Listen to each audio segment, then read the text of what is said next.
Amen. Amen. Mais vous n'êtes pas Adam, mais vous êtes homme. Amen. Jésus dit qu'il est sorti de Dieu. Directement, il est le seul homme dont toute la terre réellement a attesté que c'est sa mère seulement qui est humaine. Amen. Son père, on ne connaît pas son père. Alléluia. C'était attesté à son époque. Amen.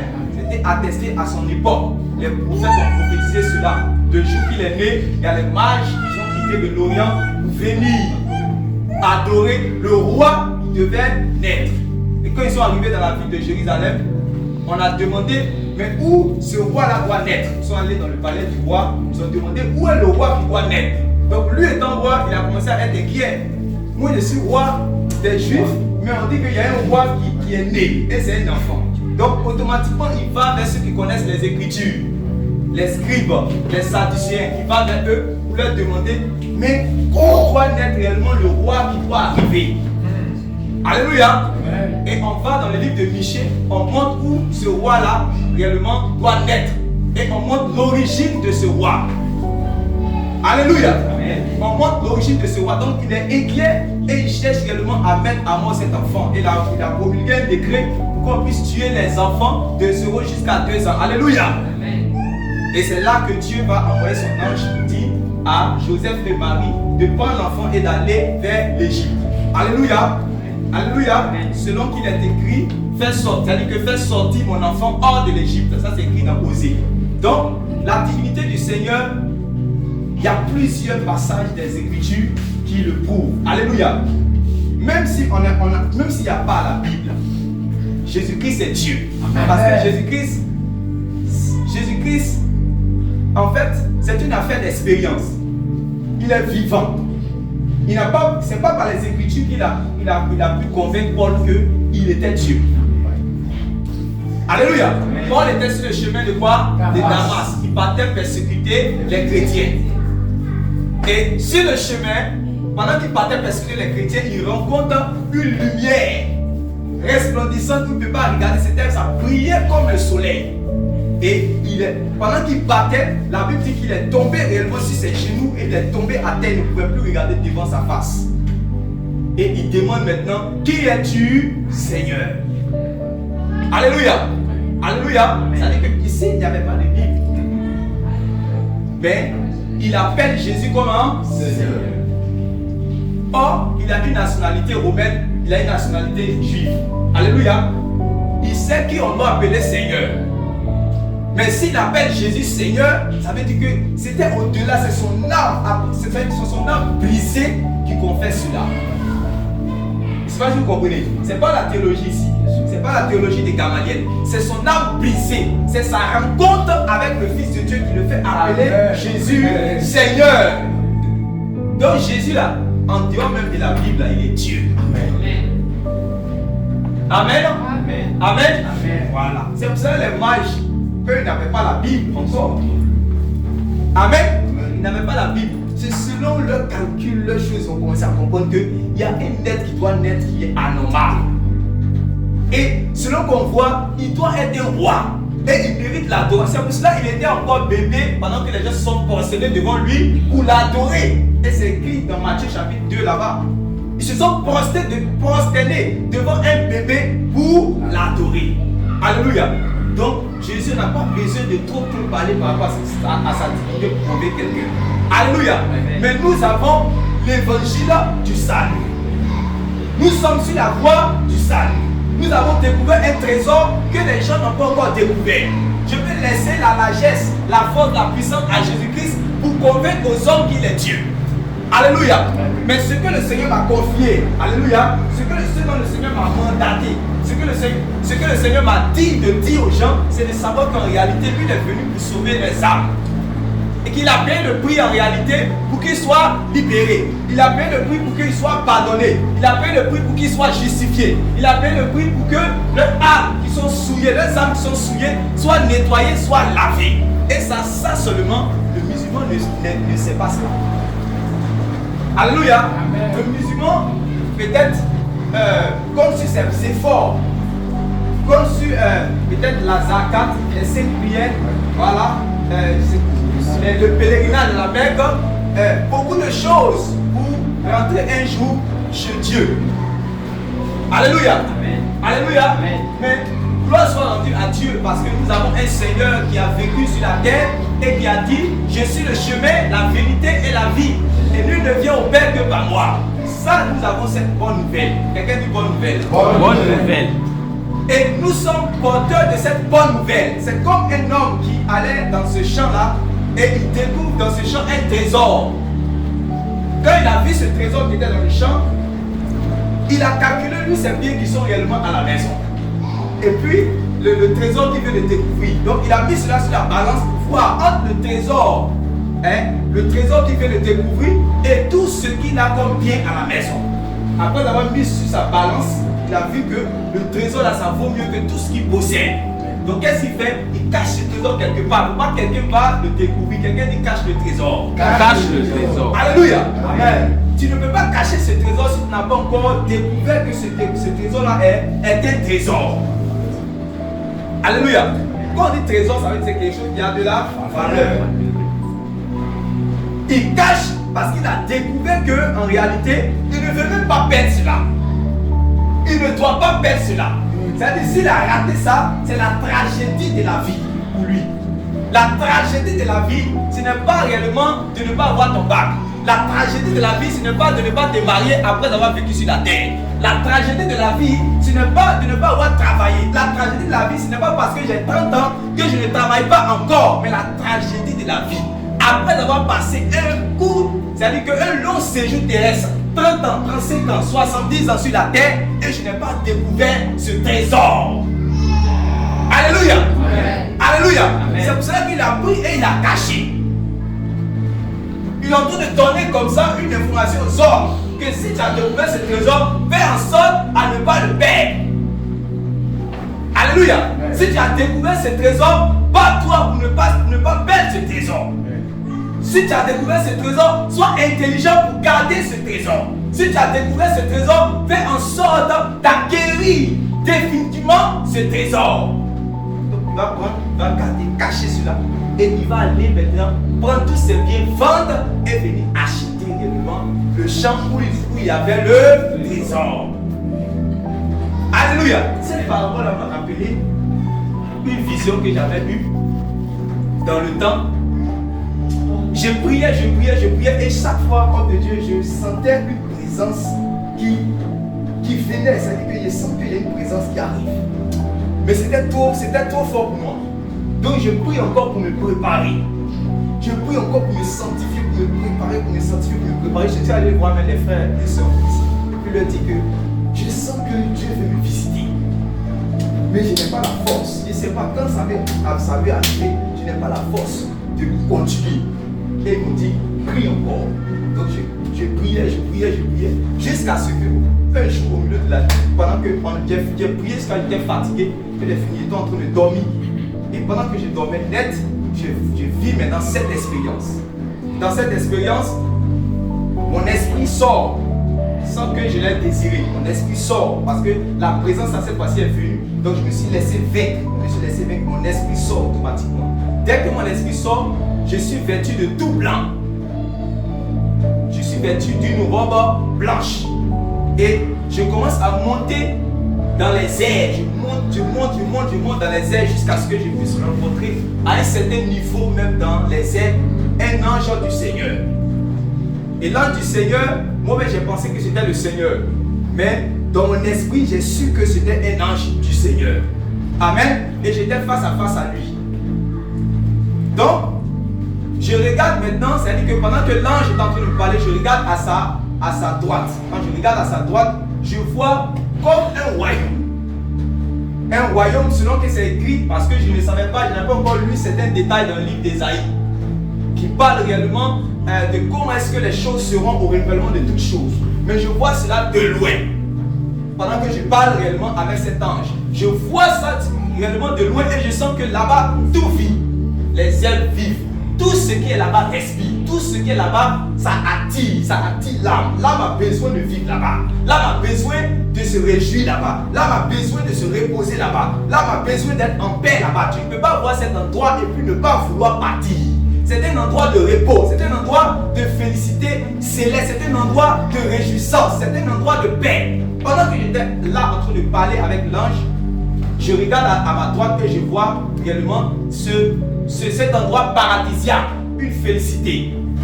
Amen. Amen. Amen. Amen. Maintenant l'ange là, il parlait, mais moi je n'arrivais pas réellement à parler avec lui. Donc il va toucher ma bouche et on va commencer maintenant à parler. Et tout ce qu'on disait était comme si c'était conforme à tout ce qui a été écrit. Il n'y a pas quelque chose qu'on disait dans notre parole là qui n'est pas ici. Tout ce qu'on disait là, c'était comme si c'était la parole de Dieu qui était au ciel là. C'était ça. Alléluia. Amen. Alléluia. Amen. Donc, je suis en face maintenant de lui. Je vois qu'il commence à voir. C'est-à-dire que tout mon cœur va vers l'endroit. Maintenant, la conversation ne m'intéresse plus. Amen. Mais mon cœur se tourne vers l'endroit. Tout mon cœur est là-bas. Donc, il a commencé à comprendre. Lui-même directement, il a commencé à comprendre. Et dit, en réalité, il n'y a pas de problème. Je vais partir dans cet endroit. Mais le Seigneur l'a envoyé. Il doit m'accompagner quelque part d'abord. Quand je vais finir la mission là. Quand je vais finir la mission là où je dois partir. Amen. C'est au retour maintenant que je vais pouvoir entrer. Donc, il n'y a pas de problème. J'ai lutté un peu, mais j'ai accepté de partir. Et c'est comme si on était transporté encore en esprit. Et je suis descendu tout de suite en même temps au bout d'un village. Au bout d'un village, j'étais au milieu de la rue. Au milieu de la rue, au bout d'un village. Et là maintenant, j'étais seul. C'est-à-dire que quand j'ai apparu dans le village, j'étais seul. Et automatiquement, j'ai commencé à prêcher l'évangile. Ce que je connaissais là, ce que j'avais expérimenté, ce que j'avais vécu, ce que j'avais vu, ce que j'avais entendu, c'est ce que je prêchais. Et il y avait autour de moi des maisons, il y avait autour de moi des édifices religieux, il y avait autour de moi beaucoup de congrégations, il y avait autour de moi beaucoup de gens, mais moi j'étais comme dans la rue et puis je prêchais. Quand je prêchais, il y avait maintenant d'autres qui discutaient. Il y avait d'autres qui prêtaient attention, il y a d'autres qui disaient non, c'est pas la peine. Il y a d'autres aussi qui étaient habillés comme vous voyez les pharisiens là. Voilà, ils étaient en robe, beaucoup d'habits de religion. Voilà. Mais par la grâce de Dieu, quand je prêchais, il y avait certains jeunes qui étaient convaincus et qui sortaient, qui venaient pour entendre et qui se mettaient derrière moi et on avançait. C'est comme ça qu'on avançait. Et je suis allé dans plusieurs séquences, dans plusieurs endroits, jusqu'à ce que quand j'ai fini, il y ait tout un peuple derrière moi. Et quand j'ai fini maintenant, c'est là que l'ange du Seigneur est venu me prendre et nous sommes repartis au lieu de départ. Quand on est arrivé, chez moi, j'ai bien fini ma mission. Donc, je veux partir maintenant. L'ange ne veut pas me laisser partir. C'est là maintenant il y a un problème. Je dis, en fait, j'ai fini. Moi, j'ai fini la mission. Je veux partir. Là, je ne vais pas me laisser partir. Je lutte, mais je dis, j'ai fini la mission. C'est là maintenant, là, il va me dire non. Qu'il allait me montrer ce que je dois faire. Amen. Amen. Mais quand je vais finir de faire, c'est là maintenant que je vais pouvoir entrer dans cet endroit. Et c'est là que je commence à lutter avec l'homme. Je commence à demander pardon. Je veux partir. Et toute cette lutte-là, c'est quand je vais me réveiller, c'est-à-dire que tout le coussin, c'est sueur, le larme. Tout le coussin également quand je me suis réveillé. Donc, à partir de ce jour, quelqu'un dit à partir de ce jour. À partir de ce jour, j'ai vu la réalité du royaume de Dieu. Amen. À partir de ce jour-là, j'ai vu en réalité que Jésus est réel. Amen. Et que les hommes réellement sont dans l'ignorance qu'il y a un royaume qui les attend, où le Fils de Dieu est parti leur préparer une place. Ils ne sont pas au courant de cela. J'ai commencé à voir qu'en réalité, même si je n'ai pas l'argent dans ma poche, mais je suis quelqu'un de particulier sur la terre. Parce que Dieu a ses regards sur moi. Même si réellement je suis rejeté par ma famille, parce qu'en réalité, j'étais rejeté par ma famille après avoir embrassé l'agneau de Dieu qui ôte le péché du monde.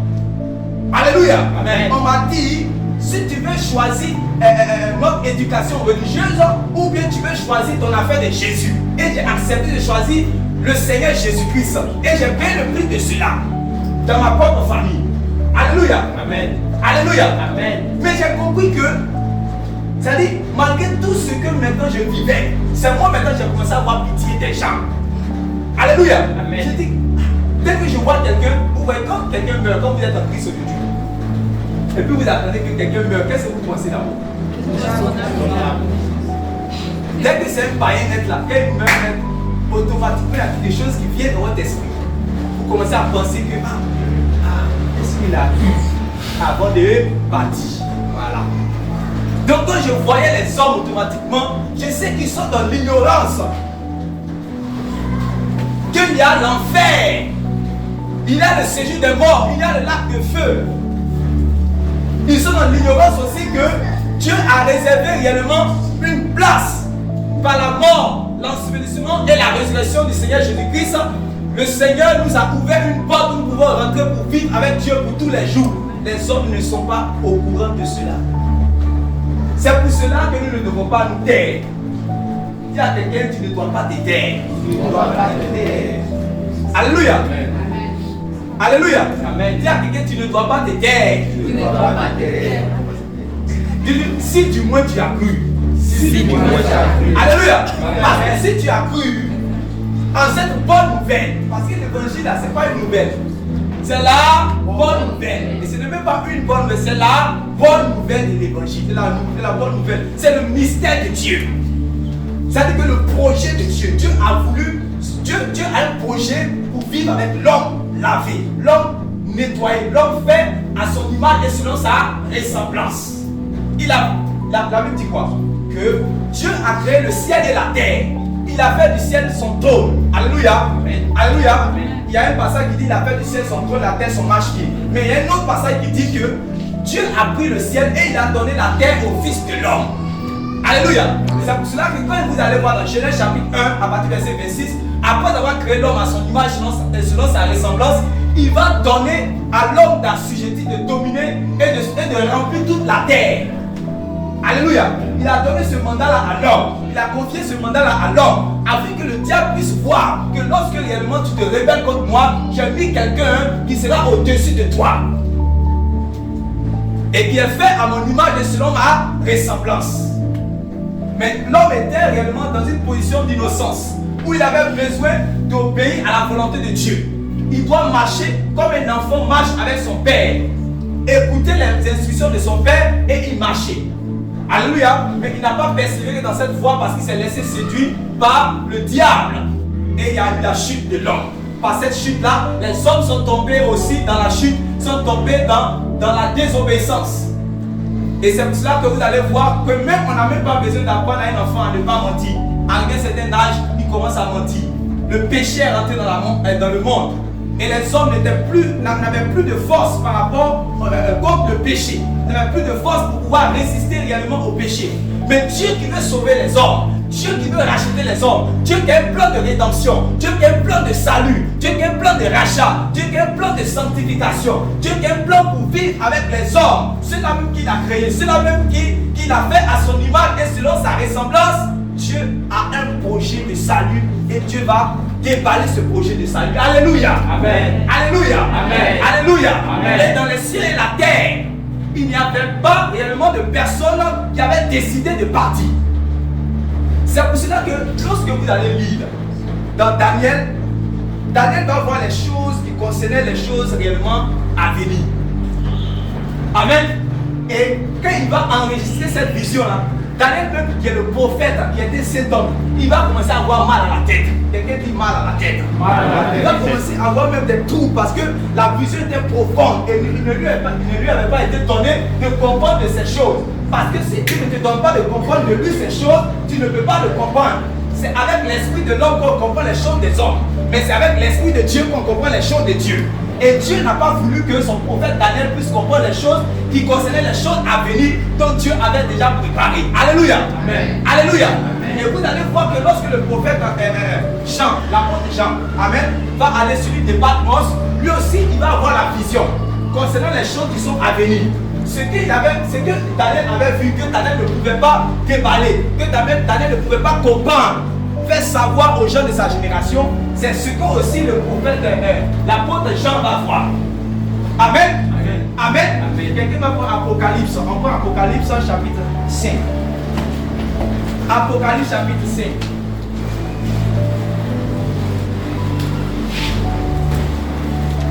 Apocalypse chapitre 5. Tu vas te lever pour lire. Oui. À partir du verset 1, écoutons la parole de Dieu.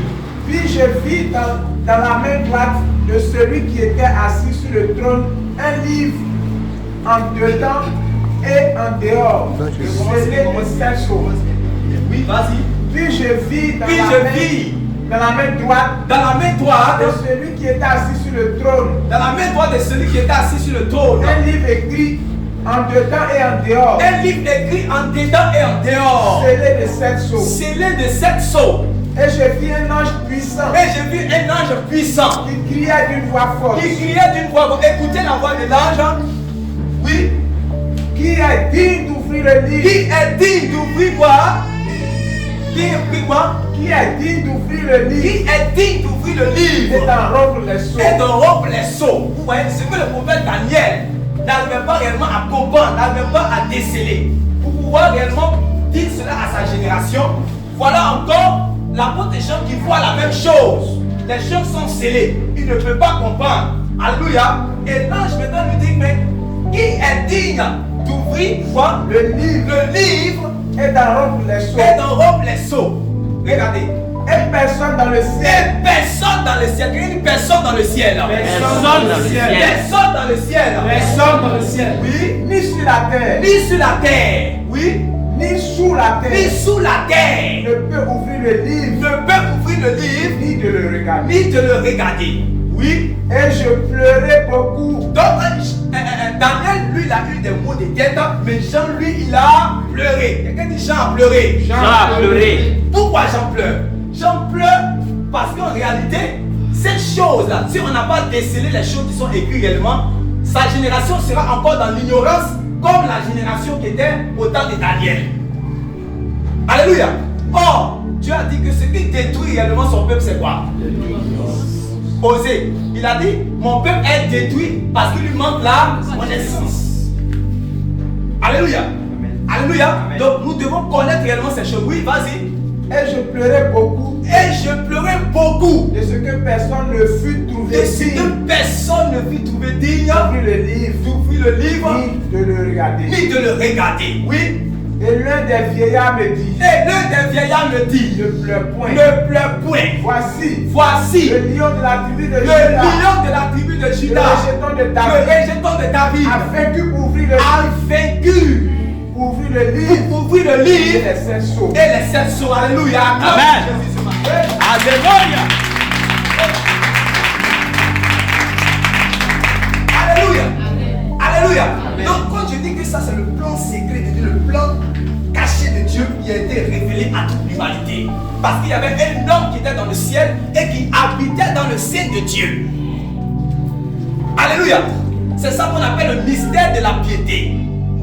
Quelqu'un prend 1 Timothée chapitre 3, le verset 16. Tu vas toujours garder ce passage dans la parole. 1 Timothée chapitre 3, verset 16.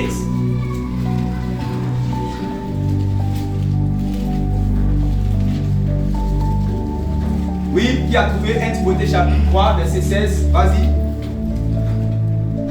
Le mystère de la piété. Le mystère de la piété est grand.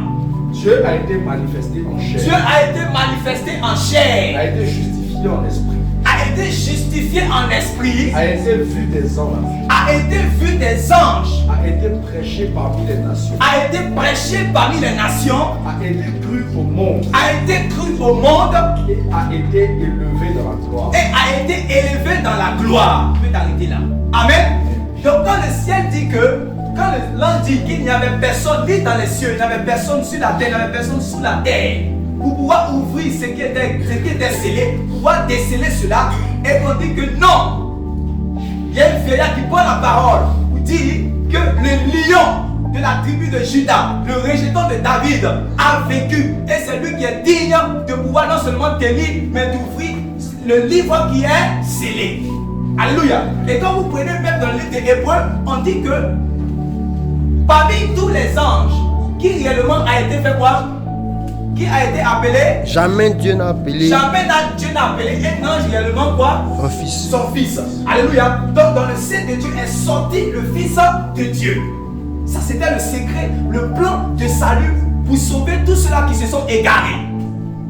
Et il a dit, Père, tu n'as voulu ni holocauste ni sacrifice, mais tu m'as donné un corps. C'est pourquoi, oh Dieu, je rentre dans le rouleau pour faire ta volonté. Alléluia. Alléluia. La volonté de Dieu, c'est de sauver tous ceux qui sont perdus. Amen. La volonté de Dieu, c'est de racheter ceux qui sont maintenant, qui étaient à Dieu, mais qui ont décidé de se mettre sous la couverture du diable par leur désobéissance, par leur offense. Mais Dieu qui ne garde pas sa colère pour toujours. Dieu qui est miséricordieux, Dieu qui est compatissant, Dieu qui est amour, a décidé d'aller racheter ceux-là qui sont perdus. Et c'est ce que Jésus prêchait dans les évangiles. Il disait qu'il y a un berger qui a 100 brebis. Sur la montagne, il y a une maintenant qui se perd. Et elle va réellement se perdre dans la vallée. Il dit qu'il laisse les 99 autres, et il descend pour aller chercher la 100e qui est perdue. Et il la met sur son épaule et avec joie, il revient et il est dans la joie. Alléluia. Donc Dieu veut sauver les hommes. Les apôtres ont dit cela. Dieu veut que tous les hommes soient sauvés. L'enfer, il n'a pas créé l'enfer pour l'homme. Ceux qui vous disent que oui, c'est-à-dire que vous n'avez pas de choix à faire. Dieu a déjà mis des gens, décidé des gens pour brûler éternellement dans le lac de feu. Et Dieu a déjà choisi des gens qui vont rentrer dans le royaume de Dieu. Ce sont des menteurs. Alléluia. Amen. Dieu veut que tous les hommes soient sauvés. Jésus n'a pas venu faire du théâtre sur la terre. Il a décidé de venir mourir pour tous les hommes. Le sang qu'il a versé, il a versé théoriquement pour tous ceux réellement qui sont tous ceux qui sont sur la terre. Si tu as une âme dans ton corps, c'est pour toi que le Seigneur Jésus est venu mourir. Dis à ton frère ce que tu es conscient de ça. Alléluia, alléluia. Mais le problème c'est que pourquoi tout le monde ne rentre pas réellement dans cette grâce? Parce qu'on a dit que si tu as une âme, le Seigneur Jésus quand il est venu, il a décidé de mourir pour tout le monde. Parce que Dieu ne fait pas de favoritisme. Il ne choisit pas d'autres personnes pour dire que oui, vous allez rentrer dans le royaume de Dieu. Puis vous, comme vous êtes noir, comme vous êtes blanc, comme vous êtes pauvre, amen, vous n'allez pas rentrer. C'est pas comme ça. Dieu ne fait exception de personne. Dieu veut que tous les hommes soient sauvés. C'est pour ça que le Seigneur Jésus est mort pour tous. Mais le problème, c'est que aujourd'hui, quand nous allons prêcher cette bonne nouvelle-là, que Dieu s'est fait, la parole s'est faite chair. Elle est venue dans le monde. Amen. Et dans cette parole-là, il y a la vie. Amen. Et dans cette parole, il y a la lumière qui éclaire tous les hommes qui sont dans les ténèbres.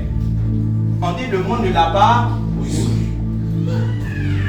Ça, c'est la prophétie de Jésus. Le monde ne l'a pas reçu. Donc, toi, il faut faire en sorte que tu sois parmi ceux qui vont recevoir Jésus. Amen. Est-ce que tu comprends? C'est pour cela que la Bible dit, mais à tous ceux qui l'ont reçu, à tous ceux qui croient en son nom, elle a donné le pouvoir de devenir enfant de Dieu. Amen. Ça veut dire qu'à la base, tous les hommes qui sont sur la terre ne sont pas des enfants de Dieu. Pourtant, Dieu veut qu'ils deviennent ses enfants. Donc Dieu maintenant pouvoir un salut, un moyen pour pouvoir réellement les sauver. C'est ça qu'on appelle la grâce. La loi a été donnée par Moïse, mais la grâce et la vérité sont venues par Jésus. Donc Jésus vient maintenant pour ouvrir un chemin qui était fermé aux hommes. C'est ce chemin-là, lorsque Adam voulait revenir dans le jardin d'Éden, il s'est trompé, puis il a compris que si je savais, j'allais manger de l'arbre de la vie. Mais à cause de mon entêtement, je suis parti manger l'arbre de la connaissance du bien et du mal. Je vais revenir, Dieu dit non, c'est trop tard. Donc il a envoyé des anges devant la porte qui arrêtent les bœufs flamboyants pour les empêcher, pour ne pas qu'ils puissent aller prendre de l'arbre de la vie à manger et vivre éternellement. Et c'est ce chemin-là que le Seigneur Jésus est venu ouvrir aux hommes. Parce que les hommes ne connaissaient pas ce chemin. Le chemin que les hommes connaissent, c'est le chemin large et spacieux qui mène à la perdition. C'est pour ça qu'ils vivent dans le désordre. Ils vivent dans le monde. Ils aiment les choses du monde. Ils aiment les plaisirs de la chair. Tout ce qui est désobéissant, tout ce que Dieu ne veut pas, c'est à ces choses-là qu'ils aspirent. Ils aiment la vaine gloire. Ils aiment qu'on les regarde. Ils sont orgueilleux. Ils sont vantards. Ils sont frivoles. Ils sont dans l'impudicité. Ils sont dans la fornication. Ils vivent comme ils veulent. Ils ne veulent pas qu'il y ait quelqu'un qui réglemente leur vie. Ils veulent être leur propre. Ils veulent marcher selon leur propre chef. Donc le monde n'est pas un monde de désordre. Quelqu'un dit le monde n'est pas un monde de désordre. Comme les Corinthiens là, on dit Dieu est le chef de Christ. Christ est le chef de l'homme. L'homme est le chef de la femme. Quelqu'un qui ne rentre pas dans ce cadre-là, il est dans le désordre. Et tu ne peux pas être sauvé. Tu ne peux pas être sauvé. C'est-à-dire tu es ici, même si tu fréquentes une assemblée, que tu es une femme, que réellement tu n'obéis pas réellement à ton mari. C'est toi qui es le chef réellement de ta famille. Tu es dans le désordre. Tu ne peux pas hériter le royaume de Dieu parce que tu ne rentres pas dans le gouvernement, dans le plan de Dieu par rapport à l'humanité. Alléluia. Et la mort du Seigneur Jésus et puis son enseignement est venu restaurer réellement les choses. Est-ce que vous me comprenez? Est-ce que vous me comprenez? Donc, les hommes ont décidé de marcher comme ils veulent. Maintenant, Jésus a décidé de nous montrer réellement le chemin. Quand il dit, je suis le chemin, la vérité et la vie. C'est de ça qu'il parle. Parce que nous tous, on est sur quelle voie? La voie, l'âge, l'espace humain, la perdition. Tous ceux qui vivent dans la chair, là. Que tu sois en dehors de l'église ou dans l'église, tu vis dans la chair, tu vis dans les yeux des ténèbres. Donc tu empruntes le chemin, là, l'espace qui mène à la perdition. Mais Jésus dit, moi je suis le chemin. Il est venu nous montrer le chemin. Il dit, je suis la vérité. Il est venu nous enseigner les voies justes, les voies saintes de son Père. Parce que l'homme, il veut marcher comme il veut, alors que quand on marche avec Dieu. Amos 3, verset 3 dit. Amos 3, verset 3 dit. Est-ce que deux hommes peuvent marcher ensemble s'ils ne sont pas en Amen. Maintenant, Dieu là, quand il envoie Jésus, quand le Seigneur Jésus vient, c'est fou, ça dit que. Lève-toi aussi. Lève-toi aussi. Vous voyez? Des fois, lui, il peut marcher. Marche comme tu veux, faire le tour, marche comme tu veux. Voilà. Et puis, lui, c'est lui qui est le sauveur. Marche pas. C'est lui qui est le sauveur. Il marche seul, comme il veut. Amen. Mais il est toutefois dans la perdition. Si la mort veut le trouver dans cette manière de marcher, il marche seul là. Il descend dans le séjour des morts et il va aller dans le lac de feu. Parce qu'il ne connaît pas le chemin. Voilà pourquoi il marche comme ça. Dans les ténèbres. Le peuple qui marche dans les ténèbres, donc il marche dans les ténèbres. Bien que réellement il a les yeux qui sont là, mais en réalité son âme est dans les ténèbres. Maintenant, celui qui connaît le chemin du ciel, lui il quitte au ciel pour descendre. Lui il est sur la terre. Donc il ne connaît pas le chemin qu'on fait pour aller rencontrer Dieu. S'il meurt là, son âme va venir devant Dieu, mais c'est pour le jugement. Parce qu'il n'a pas la même nature que Dieu. Alléluia. Donc il marche dans l'errance, dans la perdition, comme une brebis qui n'a point de berger. Voilà. Il fait ce qu'il veut. Maintenant, la volonté du berger, c'est d'aller le sauver. Donc maintenant, le berger va, quel que soit le lieu où il se trouve, quel que soit le bas-fond dans lequel réellement il se trouve, alléluia, quelle que soit la voie réellement dans laquelle il se trouve, le berger, sa volonté, c'est de le sauver. Donc le berger réellement va payer le prix. Même s'il est dans un endroit le plus difficile, alléluia, un environnement plus hostile qu'on appelle la terre. Parce que Jésus là, il n'était pas habitué. Jésus est Dieu. Jésus est saint. Jésus est lumière. Amen. Mais lui, il a accepté réellement de descendre. Est-ce que vous comprenez? Il a accepté de descendre pour se mettre au niveau réellement de cette personne-là qui est dans l'errance, qui est égarée, pour aller la chercher. Alléluia. Donc, il va maintenant la chercher. Donc il attrape sa main. Donc est-ce que lui marche seul? Il marche seul? Il marche plus seul. Il est accompagné maintenant des maîtres. Parce que quand vous croyez au Seigneur Jésus là, nous croyons en Jésus comme sauveur et Seigneur. Comme sauveur et Seigneur. Donc il vient comme sauveur, il t'étend la main, t'attrape.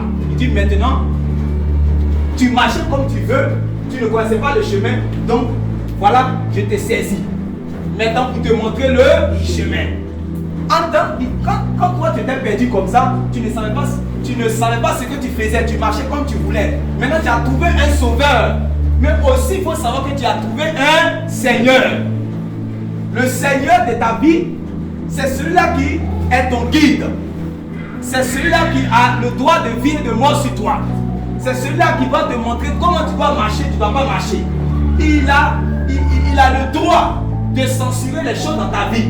Si quelque chose ne lui plaît pas, il dit ça ne me plaît pas, enlève ça dans ta vie. C'est comme ça. Alléluia. Mais le problème c'est que l'homme qu'on a sauvé là, il a toujours une volonté. Amen. C'est pas un robot. Alléluia. Il a toujours une volonté. Il peut décider de dire non, je ne veux pas. Voilà pourquoi Jésus, en prêchant, les disciples étaient avec lui. Et depuis les enseigne, à un certain moment, le maître commence à dire non. Mais pourquoi depuis vous m'appelez Seigneur, Seigneur, et vous ne faites pas ce que je dis? Donc il y a une possibilité de marcher avec le Sauveur, mais refuser sa seigneurie, refuser son enseignement, refuser sa direction. Oh, ce n'est pas ce que Dieu veut. Je veux marcher avec toi. Alléluia. Je veux marcher avec toi. Vous pouvez vous asseoir maintenant. Maintenant, vous allez repartir quelque chose. Pourquoi maintenant il parle maintenant, je suis le chemin, je suis la vérité. Deux hommes maintenant marchent ensemble. Ils doivent réellement, comment on appelle, être d'accord au préalable. Ils doivent vraiment être d'accord. Le problème c'est que l'homme a ses pensées et l'homme a ses voix. Ésaïe 55. Et il dit que le méchant abandonne sa mauvaise voie et l'homme d'iniquité ses pensées, tout ça. Donc l'homme naturel lui-même, il a ses pensées, il a ses voix. C'est pour ça qu'il marche dans la perdition, il fait ce qu'il veut. Le juge il veut là, il veut aller jouer jeu hasard, il va y jouer jeu hasard. Le juge veut aller commettre adultère, il va y commettre adultère. Le juge veut aller au cyber pour aller taper clavier, il va y taper clavier, il a l'argent, il fait ce qu'il veut. Le juge veut aller boire ses flaquettes, il va, s'il veut boire 5, 6, c'est son corps. Alléluia. Le juge veut manger, ce qui est dans ton ventre, c'est ce qui est pour toi. Il vit comme il veut, il fait de son corps ce qu'il veut. Le jour il est noir, il dit non, je ne veux pas être noir. Je veux devenir clair. Ils sont pas dans ce marché, ils payent n'importe quel savon, il devient clair. Alléluia. Si tu es trop fâché même, il va chez le chirurgien, il est homme, il devient femme, il fait ce qu'il veut. Ça c'est la voie de la perdition. Jusqu'à ce que maintenant le berger vienne pour trouver. Maintenant le berger maintenant lui montre maintenant ses voies. Parce que ça là, ça c'est la voie de, ça c'est la vie de quoi? Ça c'est la vie des démons. Tout ça, c'est la vie des démons. Le problème c'est que la chair là, la chair va te, tu as dit que la chair va te séduire, tu vas penser que ça c'est bon, ça c'est bon, ça c'est bon. Mais en réalité tu souffres. Tu souffres. Tu es dans la perdition. Amen. Amen. Amen. Amen. Tu es dans la rébellion. Et il va te dire, moi j'ai mes voix. Moi j'ai mes pensées. Est-ce que tu veux marcher selon mes pensées? Est-ce que tu veux marcher selon mes voix? Maintenant, toi tu dois apprendre à marcher selon les pensées et les voix de Dieu. Ça il dit, je suis la vérité. Alléluia. C'est dans quand il dit je suis la vérité là. Il y a ses voix et ses pensées. Et toi tu dois adopter cela. Toi tu dois recevoir cela. Toi tu dois accepter cela. Toi tu dois marcher selon cela. En ce moment tu es en train de marcher avec lui. Et bien pourquoi? Le problème c'est que le chrétien ne sait pas que. Assois-toi d'abord. Tu peux tout t'arrêter. Le chrétien ne sait pas que. Il ne sait pas qu'il marche en réalité avec le Seigneur. Il pense qu'il marche seul. La chose dont tu dois avoir conscience à partir du commencement de ta vie chrétienne, c'est de savoir que tu ne marches pas seul. C'est avant que tu marchais seul, comme vous lisez Isaïe, chacun suivait sa propre voie. C'est ça qui est dit. Mais ne dis que maintenant, le Christ t'a saisi. À partir du moment où il t'a saisi, ça veut dire que tu marches avec quelqu'un. Maintenant que tu vas penser que tu es seul là, c'est parce que quand tu penses que tu es seul, que tu es libre de tous tes mouvements, comme tu étais avant. Donc tu vis comme si tu étais aussi avant. Tu es libre de tous tes mouvements. Tu es libre d'aller voler, tu es libre d'aller faire tout ce que Dieu n'aime pas parce que tu penses que tu marches seul. Donc la chose dont tu dois avoir même conscience même là, c'est de savoir que je ne suis plus maintenant seul, je ne suis plus mon propre maître de ma vie. Je marche avec quelqu'un, même si je ne le vois pas. C'est bien, maintenant lève-toi. Donc, il marche maintenant avec le Seigneur. Alléluia. Alléluia. Maintenant, il va accepter maintenant les voies. Il va accepter les voies du Seigneur. Il va accepter les voies du Seigneur. Et il va y marcher. Il va marcher maintenant dans la lumière jusqu'à ce que maintenant il puisse maintenant entrer dans la vie. C'est-à-dire c'est lui qui va le faire entrer dans la vie. Celui est perdu, lui connaît le chemin. Alléluia. Et il va lui enseigner ses voies. La vérité, quand il va accepter maintenant, il va entrer maintenant dans la vie. Voilà ce qu'on appelle la vie. Allez vous asseoir. Acclamez le Seigneur Jésus.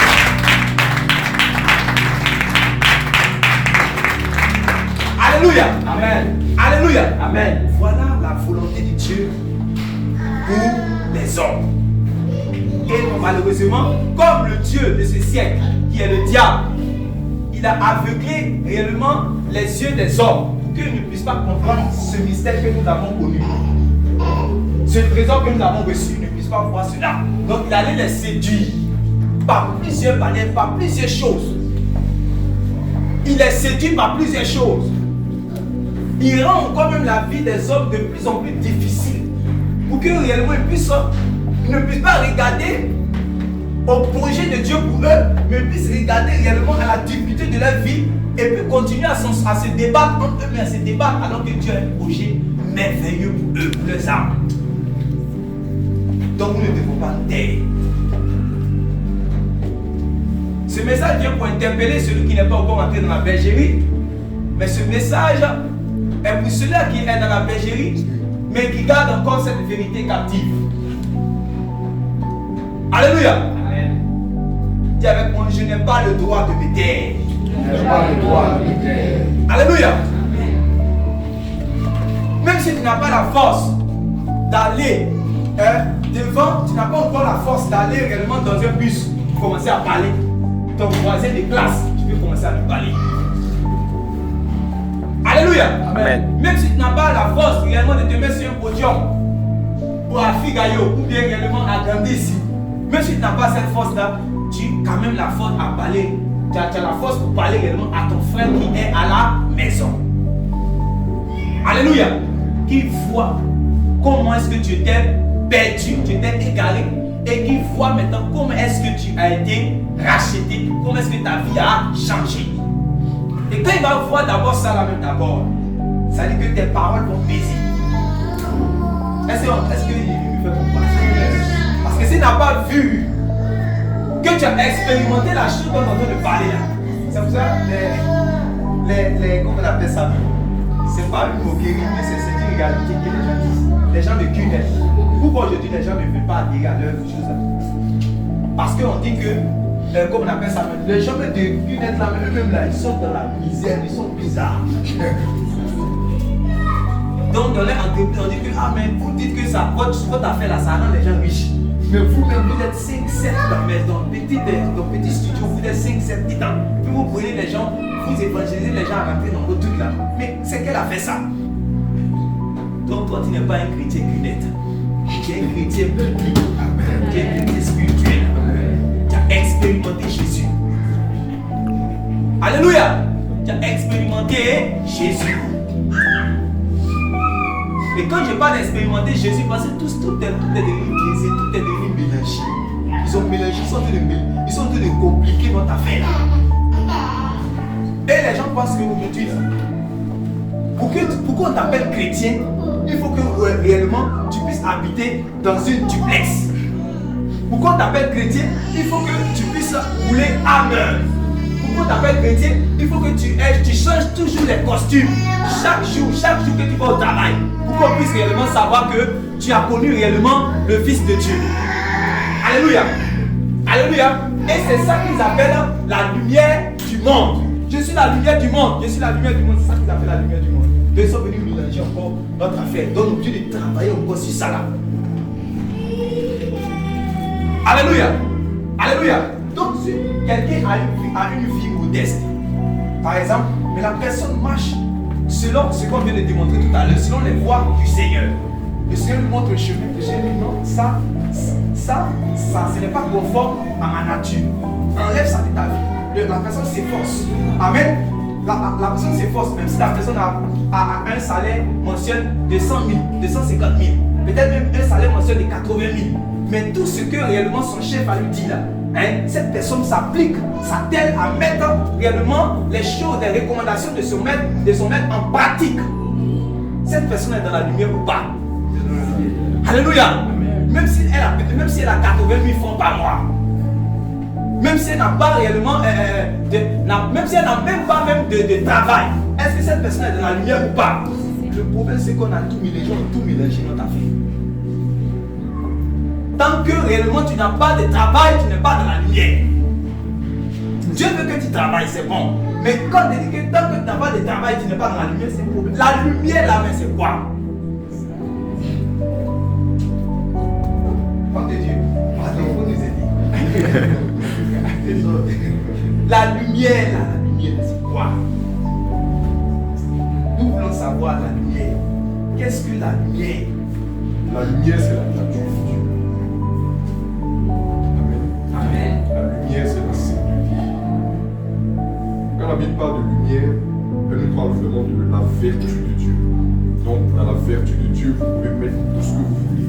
La bonté, la justice, l'équité, etc. C'est pour ça que dans la lettre aux Éphésiens, il y a écrit que autrefois vous étiez des ténèbres, mais maintenant vous êtes lumière. Marchez donc comme des enfants de lumière. Et il explique maintenant que le fruit de la lumière consiste dans toute espèce de justice, de bonté, de vérité. C'est-à-dire que la lumière elle-même, c'est la sainteté, c'est la nature de Dieu. Ce qui n'est pas corrompu, ce qui est juste, ce qui est parfait. Donc la lumière, c'est pas le fait d'impressionner les gens. Amen. La lumière, c'est pas le fait d'avoir des choses qui vont amener les gens à garder le silence devant vous. Amen. La lumière, c'est pas le fait de posséder des richesses. Amen. La lumière, c'est le fait d'être inscrit dans l'expression de la nature de Dieu. La justice, la droiture, l'équité, la bonté, l'amour, tout ce qui participe de la nature de Dieu. C'est ça la lumière. Et donc tu peux être un petit planteur qui a au moyen de déplacement un vélo, mais qui est dans la lumière. Jésus a dit quoi? Il dit que Dieu n'allume pas une lampe pour la mettre sous le poisson. Dans la lampe là, il y a quoi? La lampe, c'est la lumière. Une lampe qui n'est plus capable d'émettre de la lumière ne sert à rien. Ce n'est pas le dispositif, c'est la lumière. Il dit on n'allume pas une lampe pour la mettre sous le poisson, mais on fait quoi? On la met sur la table afin qu'elle éclaire. Ensuite, il poursuit en disant ainsi que vos bonnes œuvres. Est-ce que vous voyez? Que vos bonnes œuvres soient manifestées devant les hommes afin qu'ainsi ce qui est éclairé de votre lumière. Donc la lumière se trouve dans l'expression de la nature de Dieu au travers de nous. Ce n'est pas une expression théorique, c'est dans toutes les œuvres qui caractérisent la personne de Dieu, la vertu de Dieu, la bonté de Dieu, qui sont manifestées au travers de nous, qu'on dit que nous sommes les porteurs de Dieu.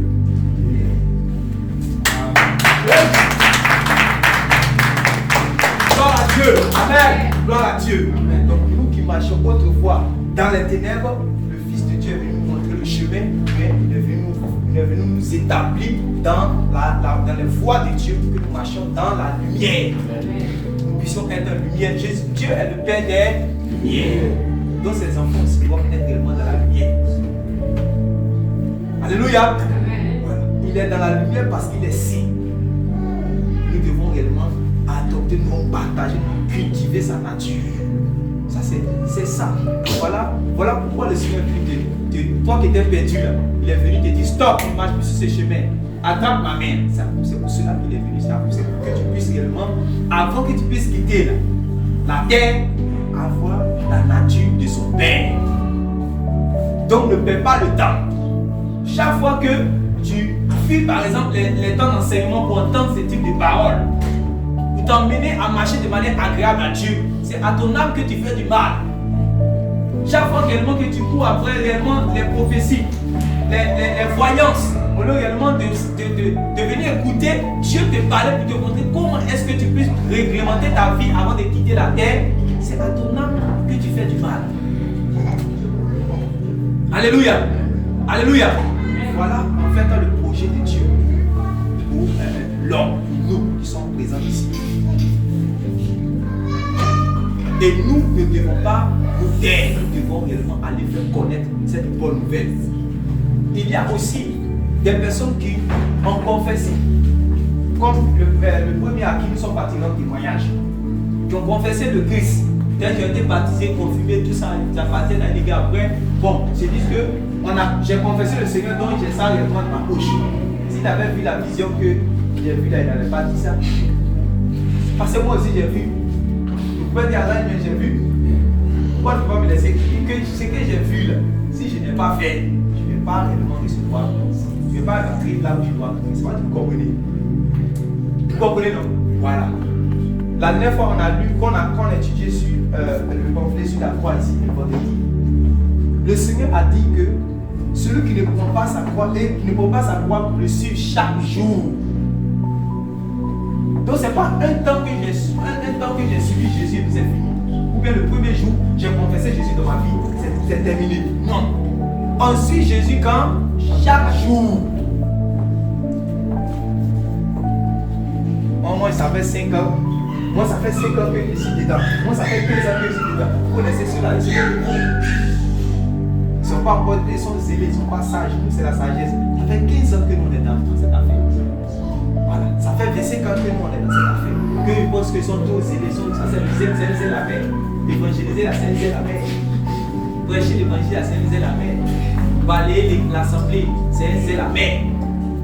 Respecter, ils pensent que c'est quand ils vont respecter l'homme de Dieu, ça c'est la paix. Que nous on a respecté ça, on n'a rien gagné. Ça fait 25 ans d'être dedans. Et il prend réellement sa folie pour une sagesse. Il prend sa mort spirituelle là pour une sagesse. On est dans une affaire. Moi, quand j'ai commencé la vie chrétienne, tellement ma vie était bizarre, tellement ma vie était gâtée. Donc quand je suis rentré sur le chemin de la vérité, d'autres ne croyaient pas, d'autres ont dit que attends, on lui donne 3 mois. Parce qu'il ne peut pas comprendre comment quelqu'un qui était peut-être dans cette vie-là va accepter peut-être de venir de le Seigneur. C'est en ce moment tous mes amis là, eux commencent maintenant à voir les trucs, d'autres commencent à déménager, à voir les voitures, venir ici, tout ça. Ceux-là que nous on a commencé à les choses avant eux là, eux ont commencé à penser maintenant. Donc les gens se demandent mais qu'est-ce qu'il a vu? Qu'est-ce qui ne va pas? D'autres sont quittés à Tabou.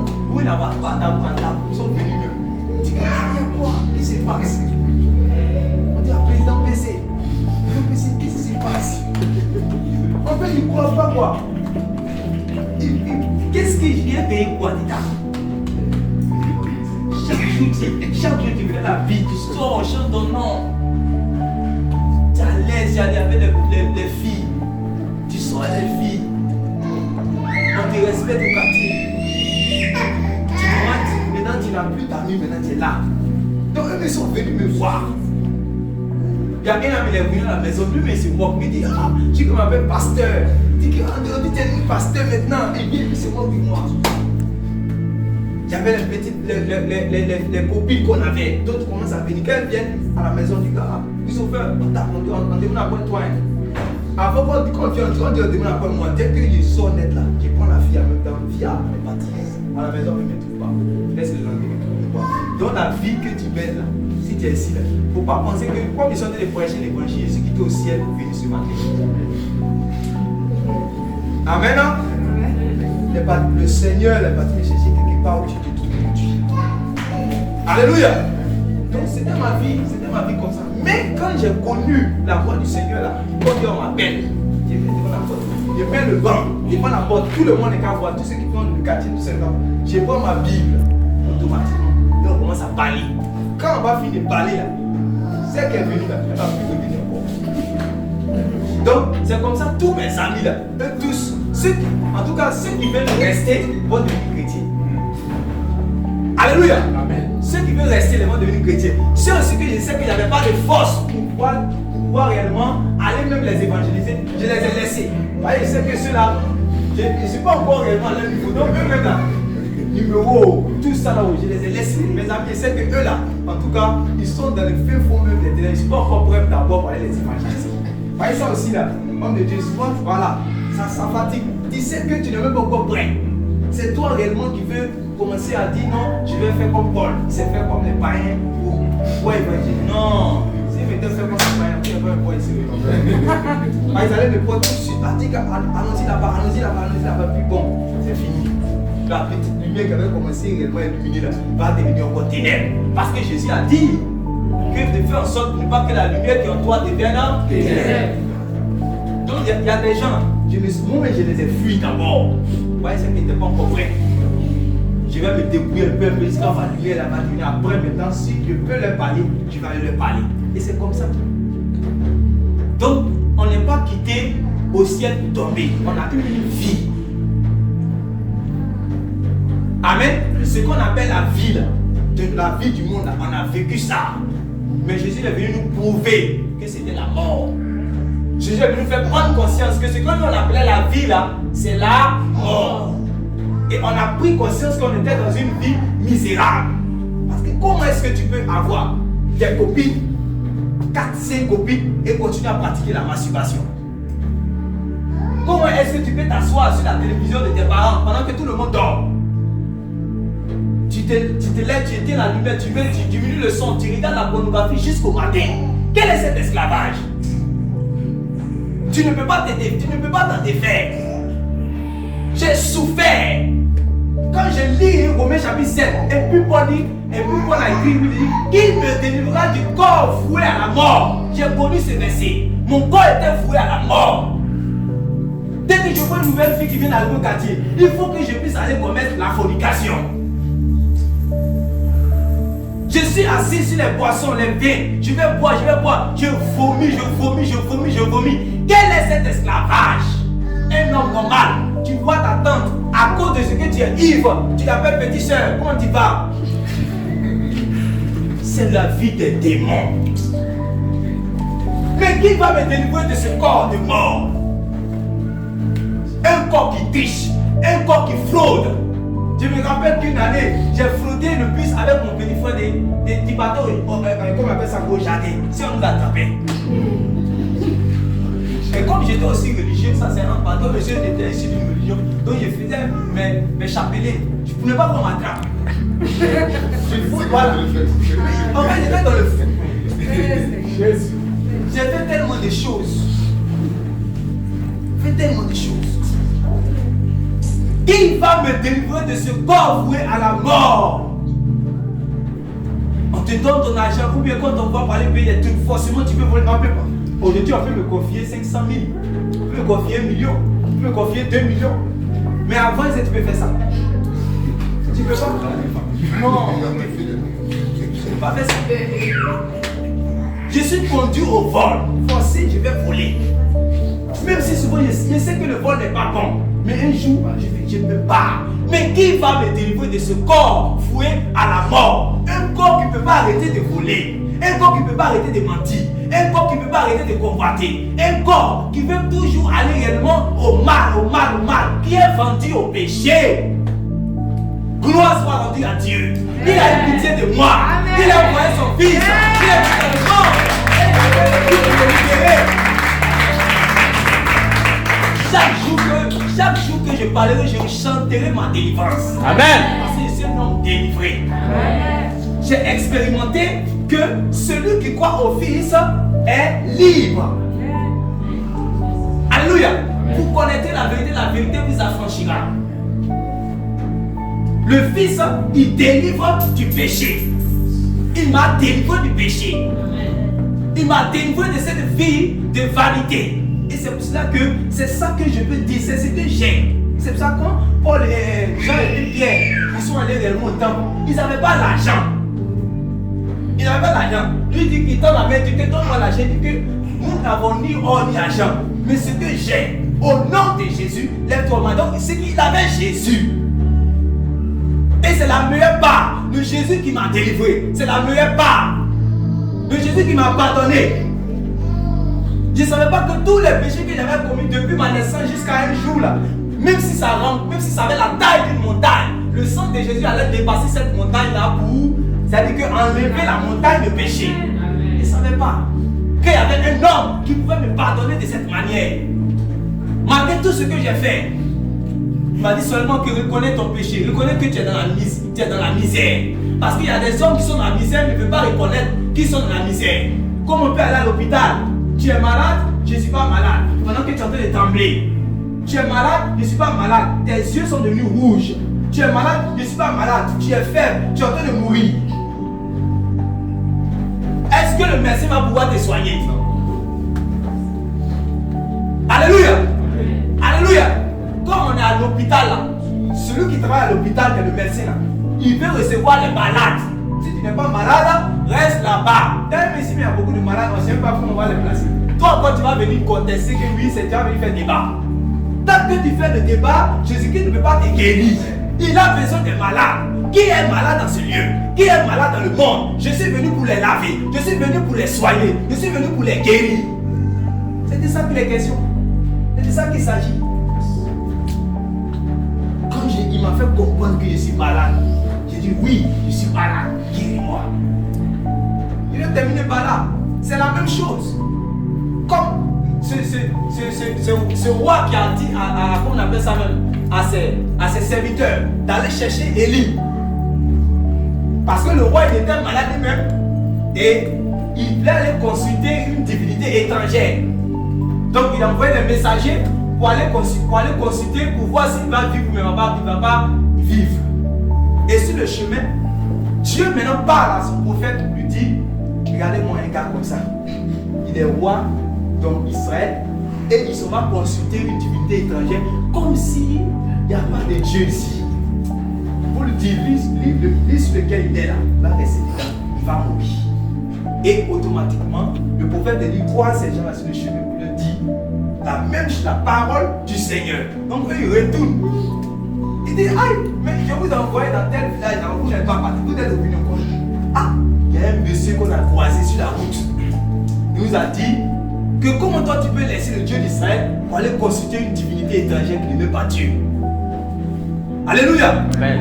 Il dit, mais cet homme-là, il avait quelle apparence? On dit non, il avait une ceinture de cuir comme ça, façon là. Il dit, ah, c'est que ça, c'est élevé. Mais toi, tu sais que c'est élevé. Malgré tout ce que Élie a fait, Élie qui a jugé réellement les prophètes sur la montagne là-bas, toi, tu sais tout ça là. Et tu veux encore aller contre Élie. Tu veux discuter avec Élie. Il envoie des gens pour dire qu'allez-y me chercher. Donc, un général, plus réellement 50, voilà, les capots, ils sont derrière tous. Ils sont allés, ils ont vu le prophète sur la montagne. Homme de Dieu, prophète de Dieu, le roi dit, descends ici, et puis suis-nous. Si je suis homme de Dieu, que le ciel s'ouvre, que le feu descend, vous consume. Automatiquement, le ciel s'ouvre, le feu descend, ils sont devenus charbon en même temps. Sur place. Donc, il voit que, il les a envoyés, que vous avez 2 heures de temps, vous n'êtes pas encore venus. Bon, encore une autre. Encore ils se lèvent, ils sont forts. Donc, 51 personnes encore, ils arrivent. Ils arrivent, ceux qui sont arrivés là, quand ils sont arrivés là, ils ont vu les gens déjà calcinés. Est-ce que vous me comprenez? Ils ont vu les gens, ils sont déjà calcinés. Tu sais que c'est une affaire de feu. Faut être intelligent. Faut aimer ton âme. Ça faut que j'aime dire ça. Faut aimer ton âme un jour. Mais tu vois les gens qui sont déjà calcinés et encore tu veux contester. Dis non. Homme de Dieu, prophète de Dieu, le roi dit descend tout de suite et puis suis-nous. Si je suis homme de Dieu, que le ciel s'ouvre et que le feu descend, automatiquement ils étaient calcinés. Le roi encore, il est toujours tenace.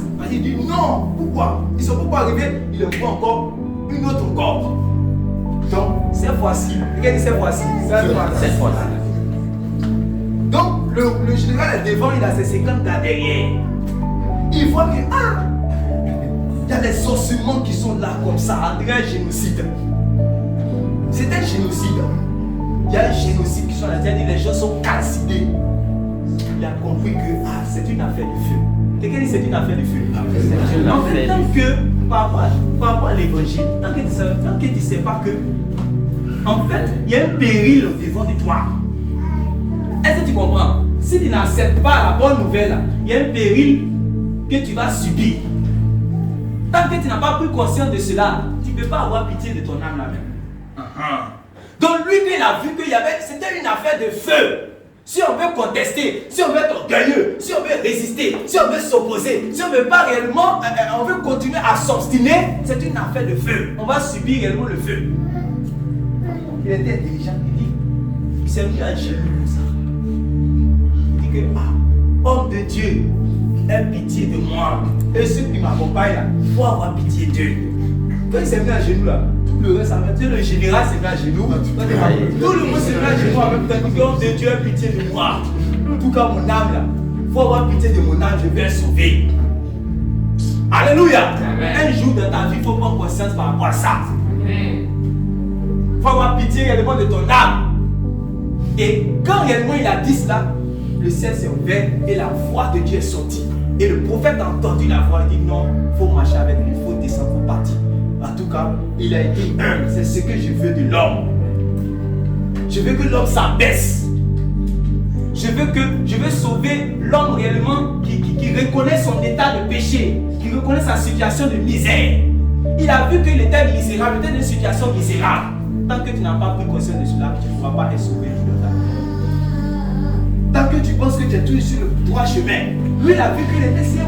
Les autres ne savaient pas qu'ils étaient sur le mauvais chemin. Aller contre Dieu.